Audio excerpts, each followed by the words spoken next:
¿Qué tal? Gracias por acompañarnos en y cápsulas del proyecto de blogs en cultura de paz y ética del cuidado, emprendido por la Escuela de Humanidades del Tecnológico de Monterrey, gracias al Fondo de Apoyo a Proyectos de Acceso Universal al Conocimiento del CONACYT. En esta ocasión nos acompaña la doctora Natalia Vargas Escobar, quien nos va a hablar de la desigualdad y las formas de vivir el confinamiento por el COVID-19. ¿Qué tal, doctora? Muy buenas tardes. Hola, ¿qué tal? La doctora Natalia Vargas Escobar es doctora en Sociología por el Colegio de México, coordinadora de investigación en la Escuela de Humanidades y de Educación en el Tecnológico de Monterrey. También es miembro del Sistema Nacional de Investigación y especialista en Sociología Histórica del Desarrollo, Formación del Estado y Construcción de la Nación en América Latina. Ella también es profesora del doctorado y maestría de estudios humanísticos también en el Tecnológico de Monterrey. Ella pertenece a la Cátedra UNESCO en Ética, Cultura de Paz y Derechos Humanos del Tecnológico y su área de especialidad se centra en las desigualdades de clase y las causas estructurales de la injusticia social que se revelan con mayor intensidad en la contingencia derivada por este COVID. Doctora Natalia, pues con esta cápsula de la desigualdad y las formas de vivir el confinamiento por el COVID-19, empecemos primero por entender qué quiere decir diferencia. ¿Qué es una diferencia? La desigualdad, digamos, es efectivamente una diferencia, pero hay diferencias que no son desigualdades. Entonces, ahí hay una buena entrada para explicarnos el tema de la desigualdad social y su relevancia, a mi manera de ver, profunda y estructural, no solo en épocas de crisis, también y sobre todo cuando logra extenderse en el tiempo y marcar un patrón casi histórico, ahí consigue su éxito como categoría formadora y organizadora de la vida. El marcador de la desigualdad social o de esa diferencia que se vuelve desigual es la consideración propia de la sociedad de una injusticia. Cuando la diferencia produce, digamos, es derivada y produce o reproduce e incluso profundiza una injusticia, ahí hablamos de una desigualdad. Y ahí empezamos a hablar de un patrón en que la sociedad se divide digamos, por estratos, pero digamos que se divide en estas clases compuestas por grupos, y esto se naturaliza. Por eso te decía que a veces que aquí la desigualdad entra a sumar un factor interesante en esto que hemos estado hablando sobre no solo sobre el COVID, sino sobre todo sobre la experiencia en torno al COVID, la cuarentena, el confinamiento, la pandemia, y los manejos y las formas de gestión que tienen gobiernos, familias, individuos, uno mismo, de este momento crítico. La injusticia estuvo y estará antes y sin COVID, y si no hubiera habido coronavirus, o si esa duración hubiera sido lo que se pensó a inicios de año, en febrero, o si el virus mutaba de una manera o de otra, la injusticia social estaba allí. Pero lo que ocurrió con esta, y lo que sigue ocurriendo, y lo que cada vez se profundiza más con esta pandemia y con lo que implican 10 meses o ya más cerca del año de la situación derivada por el COVID y por el tipo de enfermedad y por el contagio tan tremendo que tiene.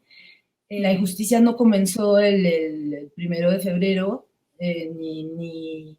ni seguramente se acabe cuando se acabe, pero sí nos permitió verla e incomodarnos porque la tolerábamos. Y ese es el otro concepto que te mencionaré después. El grado de tolerancia a la desigualdad, siendo la desigualdad la diferencia considerada injusta, pues ahí todo el peso del concepto está en por qué socialmente es injusto, por ejemplo, los mendigos en ciertos contextos y en otros son un poco más normales y en otros es otra manera de ganarse la vida.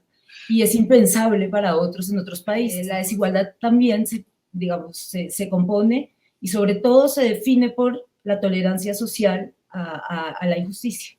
Doctora, y para entender este tema justo de la desigualdad, que evidentemente en este momento de pandemia en todo el mundo pues se ha hecho todavía más evidente, ¿no? ¿Qué hace que una diferencia se convierta en desigualdad? Porque si bien los seres humanos, pues por obviedad del ser, somos diferentes, ¿no?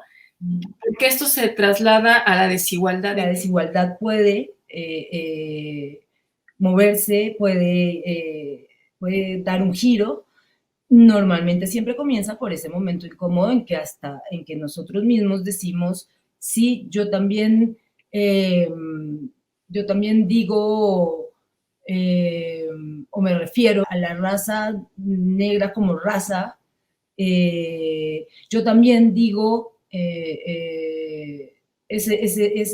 llora como una niña, yo también digo en que se reconoce uno mismo como una otra persona en ese entorno de mentalidades, de creencias, de educación, incluso de educación institucional, en muchas cuestiones que marcan una diferencia que la vuelven desigualdad y que en últimas organizan en clases a la sociedad. Esta diferencia que se vuelve de desigualdad y que a mi manera de ver logra su mayor éxito cuando es el conformador de una clase y cuando eso pasa desapercibido, naturalizado, y uno cree que efectivamente digamos, que alguien esté pidiendo dinero en la calle con sus piernas amputadas, es algo que hizo, algo haría, no trabajó, se le dio empieza la misma psiquis colectiva, diría Durkheim,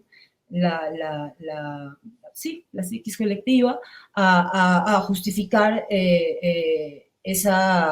eso que es injustificable porque es indignidad. Y esta parte de las cuestiones que son diferentes y que posiblemente no entendemos, ¿cuáles son estas diferencias que han aflorado con mayor auge en la pandemia? Pues mira, yo ahí creo respetar una cuarentena, supóngase cuando empezó, de 15 días, se suponía que iba a ser, tiene una relación, yo diría, primaria y casi, sí, la primera relación fundamental es con lo doméstico. Y ahí, de manera obligada, entra el género a ser una por lo menos sí, de las entradas a la injusticia característica del COVID y de lo derivado por el COVID.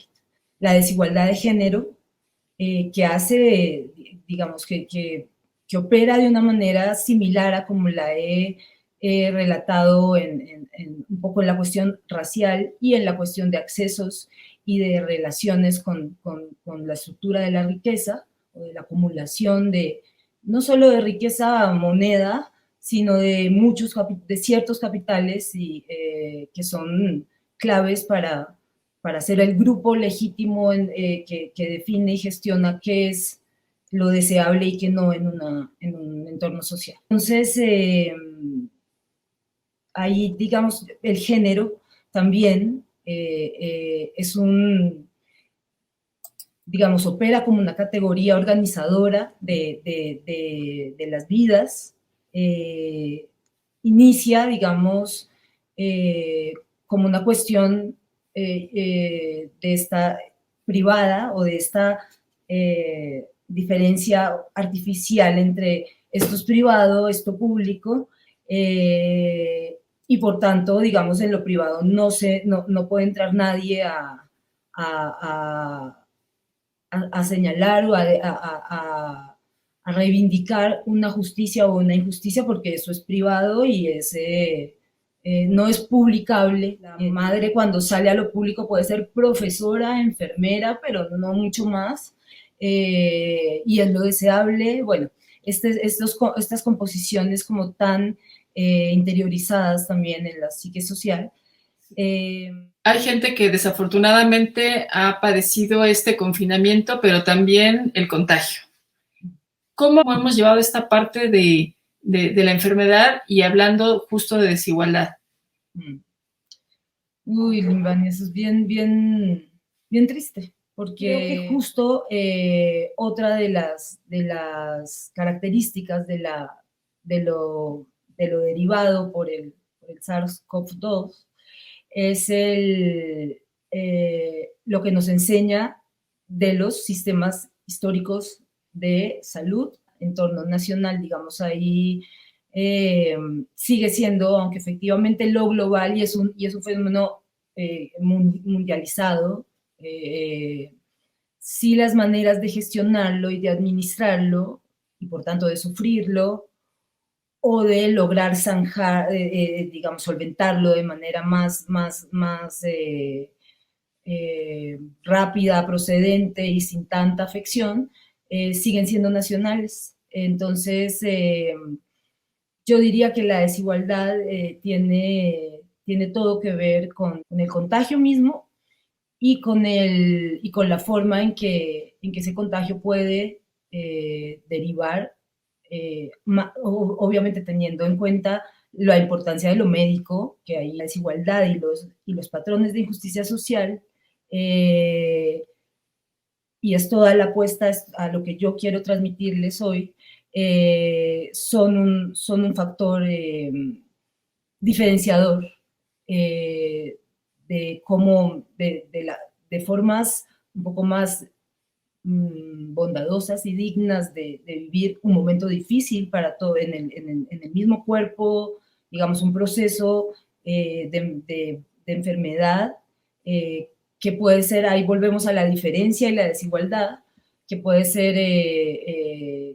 casi homogéneo porque somos cuerpos, un poco más los jóvenes, lo que nos han explicado, pero que también socialmente, digamos, ahí trascendemos lo biológico y lo homogéneo que implica lo biológico y vuelve a salir la diferencia y sobre todo la desigualdad social como diferenciador de esa homogeneidad biológica. Había como una romantización de la pandemia, de que podía ser hasta una oportunidad para encontrarse con uno mismo, una oportunidad más de espiritualidad, de aprender recetas, de esas, era casi positivo que hubiera pandemia, muy de clase, vuelvo, muy de clases medias altas, muy del que tiene muchas apps, y ahí veremos quién o no nos reconocemos en eso, porque es que nosotros no nos podemos salir, no, nosotros no somos seres asépticos viviendo, nosotros me refiero a los investigadores y a quienes hablamos de ello, viviendo aislados, sino a unos nos tocaría, a otros ya identificaríamos, otros pasamos sin identificarlo, pero la cuestión es que hubo un momento en que parecía hasta una cuestión positiva y casi como anecdótica de la cuestión de estar en casa y nos toca a todos, y esas risas se acabaron bien rápido porque porque era una enfermedad lo que nos tenía allí, porque espacialmente no todos tenemos grandes casonas para tener espacios cada uno y ahí compartimos ese animal que es encerrado, un animal que es un poco más agresivo y yo creo que ahí también hay algo animal o instintivo de sentirse enclaustrado.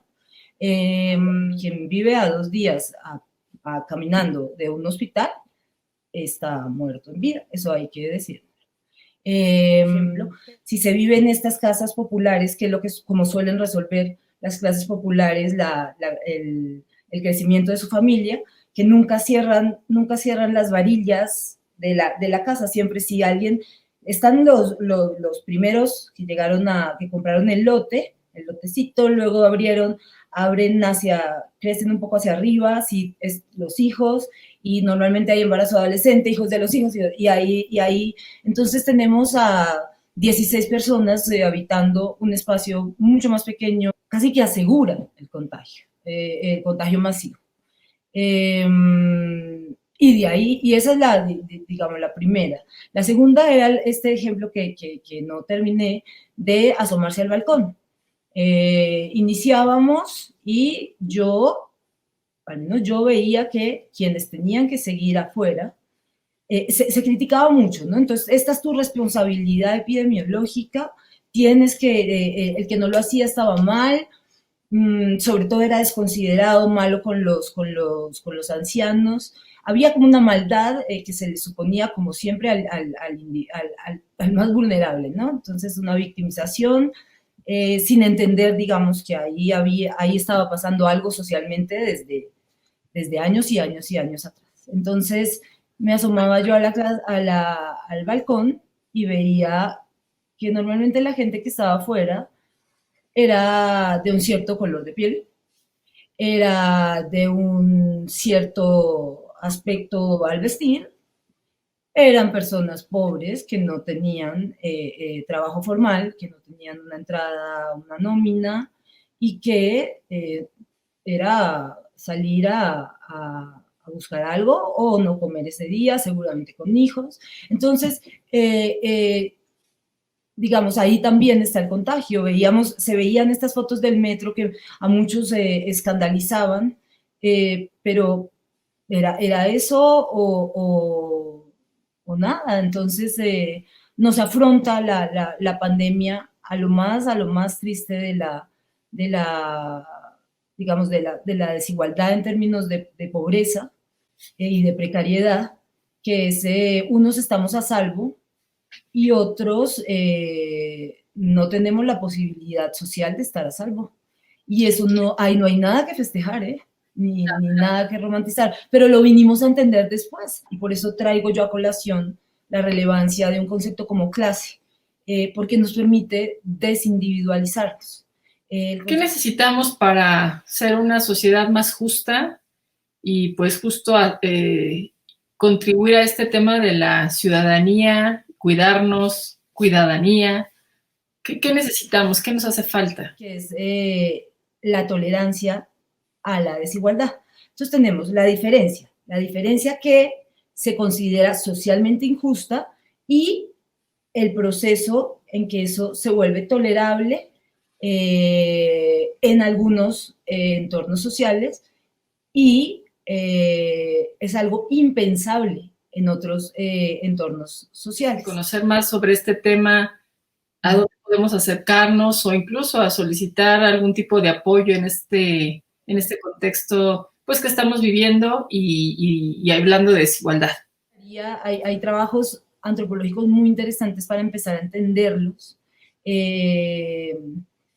entendernos como sociedad. Además, leernos a nosotros en la desigualdad es bien importante para entenderla como concepto y entender su potencia, leerla en nuestra piel y en nuestra vida. Entonces,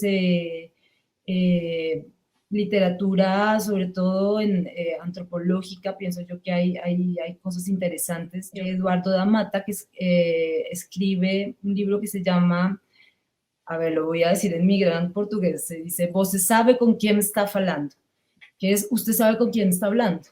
Y él dice que esas frases se usan como un marcador de diferencia social y justo, por lo menos en mi país, se usa cuando te hacen cumplir una regla o te homogenizan como otro ciudadano más, como otra persona que debió cumplir más, uno dice, ¿usted sabe quién soy yo?